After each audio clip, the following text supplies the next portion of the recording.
उत्तर प्रदेश का serial bomb blast का दोषी वलीउल्लाह, जो कि अब उसको कोर्ट से फांसी की सजा हो चुकी है, ये कभी आपको ध्यान होगा तो वलीउल्लाह वही व्यक्ति है जिसको समाजवादी पार्टी यानी अखिलेश की सरकार में इससे मुकदमा वापस लेने और इसको जेल से बरी करने की प्रक्रिया शुरू की गई थी। अखिलेश यादव की जब सरकार थी उस समय जो विशेष सचिव थे राजेंद्र कुमार, उन्होंने बनारस के जो जिलाधीश हैं उनको बाकायदा एक पत्र लिखा था और इसमें कहा गया था कि इनसे संबंधित जो मुकदमे हैं उस पर विचार किया जाए, पुनर्विचार किया जाए, लेकिन वो चीजें लीक हो गई।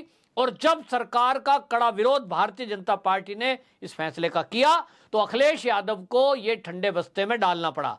अगर भारतीय जनता पार्टी उस समय विरोध नहीं करती तो शायद आज ये वलीउल्लाह, जिसकी वजह से 20 लोग मारे गए थे, 100 से अधिक लोग घायल हुए थे, इसके पास से एक AK-47 राइफल और RDX बरामद हुआ था, ये आज खुली हवा में सांस लेकर पता नहीं कितने लोगों को मारता। आज समाजवादी पार्टी की ये पोल भी खुल गई है कि किस तरह से ये आतंकवादियों को प्रश्रय देने वाली पार्टी है। यदि आज अखिलेश यादव की सरकार, समाजवादी की सरकार उत्तर प्रदेश में होती तो शायद ये वलीउल्लाह खान ये कभी भी इसको सजा भूलती ही नहीं। और ये मामला आपको देखिए 2006 का है। 7 मार्च 2006 को जो संकट मोचन मंदिर बनारस का है और कैंट रेलवे स्टेशन पर जो ब्लास्ट हुए थे, उस समय आपको बता दें जब इसको गिरफ्तार किया गया तो ATS ने जब गिरफ्तार किया था उत्तर प्रदेश की पुलिस ने, उसके पास से RDX मिला और AK-47 मिला और यह भी पता चला कि इसका संबंध हुजी नाम के खतरनाक आतंकवादी संगठन से है। उसके बावजूद अखिलेश यादव की सरकार इसके प्रति नरम रुख अपनाती रही और उसका प्रयास यह था कि इसको बाइज्जत बरी कर दिया जाए। ऐसा करने का प्रयास भी हुआ, लेकिन भारतीय जनता पार्टी के कड़े विरोध के बाद फिर इसके बारे में जब इसको जेल में पकड़ा गया तो एक और चाल चली गई और वो थी कि जो बनारस की कोर्ट है वहां सभी वकीलों ने इसका केस लड़ने को मना कर दिया। इसके बाद जो इलाहाबाद की हाई कोर्ट है उसने ये केस ट्रांसफर किया गाजियाबाद, और अब जो ये गाजियाबाद में है, ये डासना की जो जेल है, वहां वलीउल्लाह बंद है जेल के अंदर और इसको कोर्ट में लाया गया जहां इसको फांसी की सजा और आपको बता दूं इसको 60,000 रुपए का अर्थदंड भी जज साहब ने सुनाया। इस पर इसने वही बहाना किया, मेरी 60 साल की बूढ़ी माँ है, मेरी पत्नी है, मेरे बच्चे हैं, मेरी आर्थिक स्थिति बहुत खराब है। लेकिन ये खूंखार आतंकवादी, इसके ऊपर जो धाराएं लगी हैं और जो इससे इंट्रोगेशन हुआ, पुलिस को जो पता लगा कि ये जो आतंकवादी है इसने बाकायदा भारत के अंदर कई जगह पर इसी तरह के ब्लास्ट करने की प्लानिंग की थी और ये सरकार के विरुद्ध पूरा एक षड्यंत्र करने की पूरी फिराक में था। यानी एक सरकार के खिलाफ हुजी का ये एक नेक्सस था। हुजी के ये सदस्य के रूप में लोगों को पूरे अन्य कई प्रांतों से उसमें भर्ती कर रहा था, ट्रेनिंग दिलाने की बात कर रहा था और इसकी कोशिश ये थी कि भारत के कई राज्यों में एक साथ इसी तरह की घटनाओं को अंजाम दिया जाए। केंद्र सरकार के विरुद्ध एक जिहाद करने की इसकी मानसिकता थी, जो पुलिस ने अपनी चार्जशीट में लिखा है। उसने कहा कि जिहाद के नाम पर यह हिंसा को अंजाम देने का काम कर रहा था और उसके लिए बाकायदा ये विदेश से ट्रेनिंग लेके आया था, बम ब्लास्ट कैसे करने हैं, बम को प्लांट कैसे करना है, और इसी को बाकायदा इसके लिए फंडिंग भी हुई है। सारी कुछ चीजें जब चार्जशीट में दाखिल हुई, उसके बावजूद आप देखें कि समाजवादी पार्टी के समय में किस तरह से उस समय के जो विशेष सचिव हैं राजेंद्र कुमार, उन्होंने जिला प्रशासन को, बनारस के जिला प्रशासन को इसके लिए पत्र लिखा।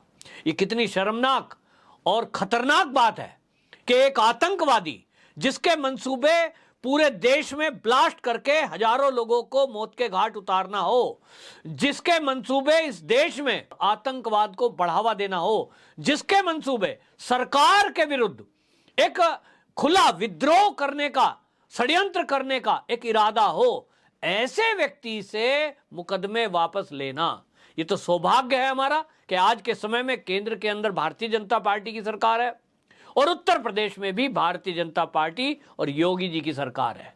अगर ये नहीं होता तो आज कल्पना करिए, क्या हम सोच सकते थे कि वलीउल्लाह खान, इसको कभी फांसी की सजा होगी, कभी ये सजा पाएगा भी?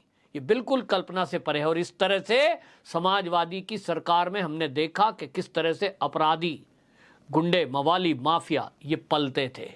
आज जेल के अंदर बंद हैं। आज लोग तख्तियां गले में डालकर थाने में पहुंच रहे हैं, हमको गिरफ्तार कर लो। लेकिन जब बुलडोजर चलता है तो आज भी ये समाजवादी शांत नहीं बैठते हैं। अखिलेश यादव हमेशा उस बुलडोजर पर सवाल उठाते हैं जो अपराधियों पर चल रहा है। क्या ये अपराधियों पर बुलडोजर चलना ये गलत है?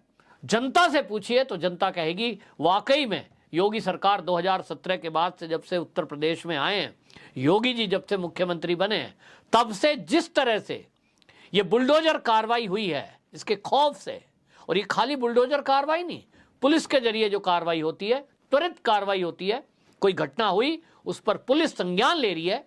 और आज के समय में जब सोशल मीडिया का जमाना है, आज आपको बता दूं कि आप ट्विटर पर केवल ट्वीट कर दीजिए, जिले के डीएम या एसएसपी को कोई ट्वीट कर दीजिए, पुलिस के एसएचओ को ट्वीट कर दीजिए, आज उस ट्वीट के आधार पर कार्रवाई होती है। मैंने स्वयं देखा है। ये जो बदलता हुआ उत्तर प्रदेश है, ये जो बदलता हुआ देश है, ये विपक्ष को नागवार गुजर रहा है। ये मजाक उड़ाते हैं, ये बातें करते हैं, तो इस तरह से ये आतंकवादियों के साथ खड़े होते हैं, दंगाइयों के साथ खड़े होते हैं, और ये सवाल उठाते हैं योगी जी पर कि योगी जी का बुलडोजर की कार्रवाई हो रही है, रोजगार की बात करेंगे, इधर उधर के भटकाने की बात करेंगे। लेकिन असलियत यह है कि इस समय देश के अंदर जो देश विरोधी षड्यंत्रकारी हैं, उनको एक एक को पकड़ पकड़ कर सजा दिलाने का काम भारतीय जनता पार्टी की जहां जहां सरकारें हैं वो करने में लगी हुई हैं। आज पुलिस वही है उत्तर प्रदेश में जो अखिलेश के समय में थी, लेकिन उस समय लूट, अपहरण, हत्या, ये इस तरह की घटनाएं आए दिन होती थी। आगाजनी आए दिन होती थी, आए दिन जमीनों पर अवैध कब्जे किए जाते थे, लोग परेशान थे। हमने देखा विकास दुबे टाइप का एक गुंडा जिस तरह से माफिया पुलिस पर हमला कर दे, ऐसे उसके हौसले थे। हमने देखा मुख्तार अंसारी जिसने लोगों की जमीनों को जबरन कब्जे में ले रखा था। हमने इस तरह के अपराधियों को देखा है। लेकिन योगी जी ने सत्ता में आने के बाद जिस तरह से सबसे पहले बदमाशों पर नकेल कसी, लॉ एंड ऑर्डर के मुद्दे पर जीरो टॉलरेंस नीति अपनाई, उसके कारण आज अंतर दिखाई देता है। आज आप देखिए, षड्यंत्र के तहत, योजना के तहत पूरा एक योजना बनाई गई। अभी हाल ही में जो कानपुर के दंगे हुए, हमने देखा कि किस तरह की योजना बनाई गई थी। 15-20 दिनों से व्हाट्सएप ग्रुप बना करके, 150 से अधिक व्हाट्सएप ग्रुप बना करके लोगों को जोड़ा गया, बम इकट्ठे किए गए, पेट्रोल इकट्ठा किया गया, एसिड इकट्ठा किया गया। इतनी बड़ी तैयारी और इतने बड़े पैमाने पर जब राष्ट्रपति और पीएम देश के प्रदेश के अंदर और शहर के अंदर थे, वो दिन चुना गया जिस दिन प्रधानमंत्री राष्ट्रपति जी को आना था कानपुर में।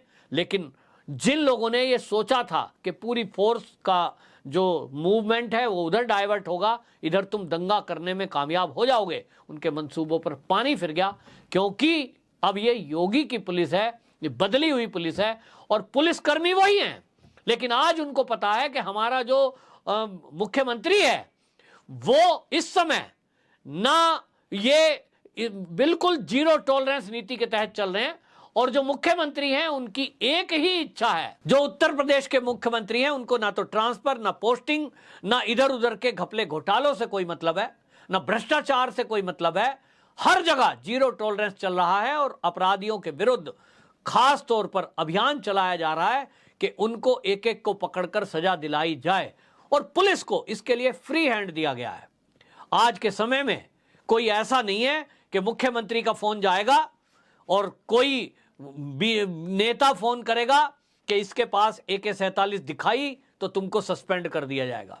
हमने समाजवादियों के टाइम के ये किस्से सुने हैं कि किस तरह से अधिकारियों को डराया धमकाया जाता था कि आपने ये जो राइफल बरामद हुई है, जो हथियार बरामद हुए हैं, इसको नहीं दिखाना।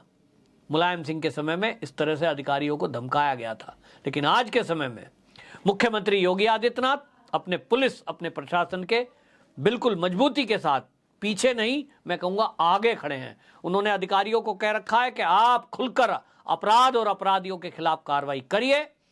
आपके खिलाफ कोई यदि कोई एक्शन लेने की बात करता है उसको मैं देखूंगा। और इसी से प्रशासन के हौसले बढ़े हुए हैं।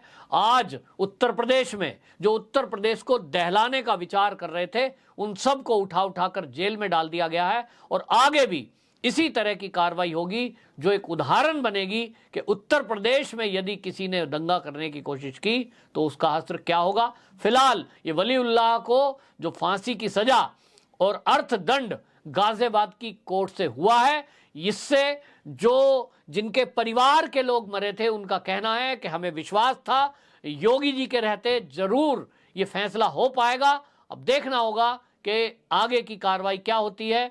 लेकिन जो लोग हैं, कानून के जानकार हैं, उनका कहना है कि अभी निचली अदालत ने फैसला दिया है, इसको वलीउल्लाह जरूर हाई कोर्ट में और सुप्रीम कोर्ट तक अपील करेगा। हालांकि वलीउल्लाह कोर्ट में ये दलील दे रहा था कि उसका पेट भरने के लिए मदरसे में वो पढ़ाता था, उसके पास पैसे नहीं है, बच्चे पालने के लिए नहीं है। लेकिन आप ये भी देखेंगे कि अब वो किस तरह से हाई कोर्ट और सुप्रीम कोर्ट में अपने केस को लड़ाने के लिए मोटी फीस का इंतजाम करेगा।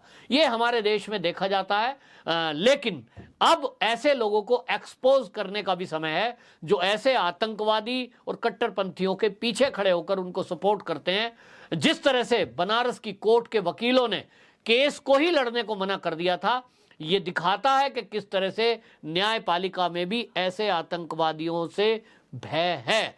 तो इसके लिए भी सरकार को विचार करना चाहिए और जो इनके पीछे ताकते हैं उनको भी एक्सपोज करना चाहिए। इसके लिए हम सबको भी जागरूक रहने की जरूरत है और ऐसे लोगों को एक्सपोज करने की जरूरत है जो ऐसे राष्ट्र विरोधी गतिविधि करने वालों के साथ खड़े हैं। वंदे मातरम।